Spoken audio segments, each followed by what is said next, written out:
32واں زبور، گناہ کا اقرار اور معافی۔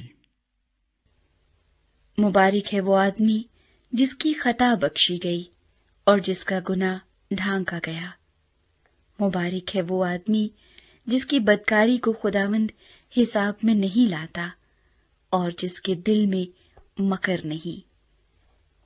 جب میں خاموش رہا تو دن بھر کے کراہنے سے میری ہڈیاں گھل گئی، کیونکہ تیرا ہاتھ رات دن مجھ پر بھاری تھا۔ میری تراوت گرمیوں کی خشکی سے بدل گئی۔ میں نے تیرے حضور اپنے گناہ کو مان لیا اور اپنی بدکاری کو نہ چھپایا۔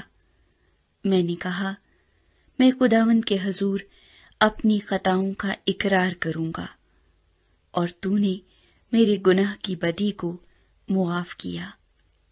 اسی لیے ہر دیندار تجھ سے ایسے وقت میں دعا کرے جب تو مل سکتا ہے۔ یقیناً جب سیلاب آئے تو اس تک نہیں پہنچے گا۔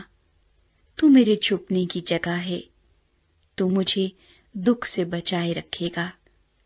تو مجھے رہائی کے نغموں سے گھیر لے گا۔